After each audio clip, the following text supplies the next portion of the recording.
A frantic yell from the athletic club's cardio room sends 5 men into action, and together they administer CPR and use an AED to bring a man back to life.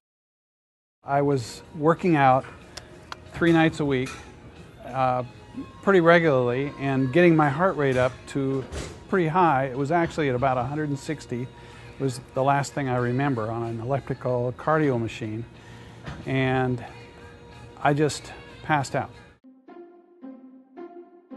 When this first started, I was downstairs at the front desk here, and a woman came on our balcony and screamed over the balcony some sort of something, just ah!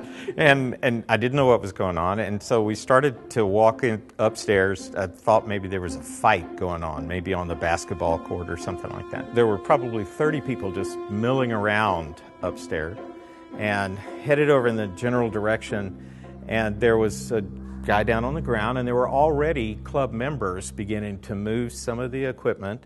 There was a lady bending over him, a couple of people were trying to move machines apart, and I realized at this point, oh, this is not good, and so I said to her, "Ma'am, you have to move," and she got up and moved. I guess I sounded very kind of like, "You need to move," so she moved. We got him laid down on his back, and I did the head tilt chin lift, and when I did, there was nothing there.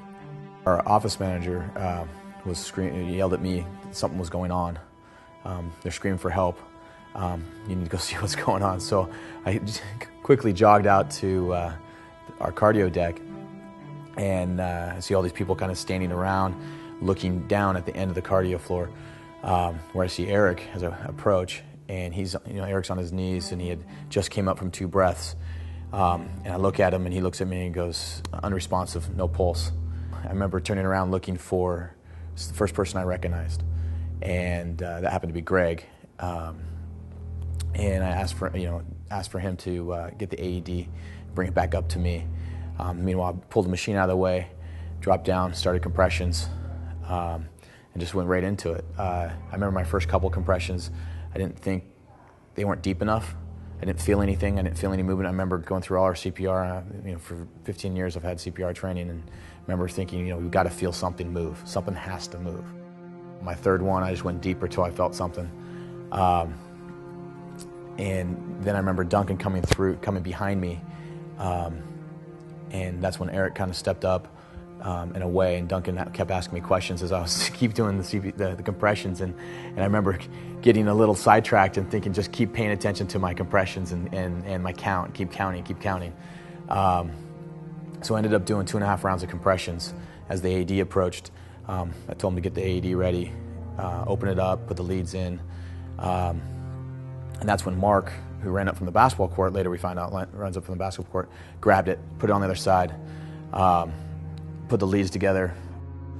Really just opened up the AED and hooked it up to Larry and analyzed him and said shock advised. And before we shocked him, he had no pulse. He wasn't breathing on his own. And then we gave him a shock, and he started breathing probably about 30 seconds after we gave him the shock. Duncan got a pulse. Larry's eyes came back.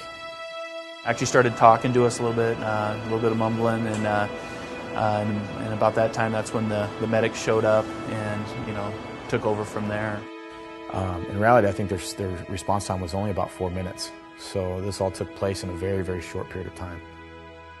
This occurred about 3 weeks before I was scheduled to retire, and any reservations I may have had on that retirement were quickly dissolved, and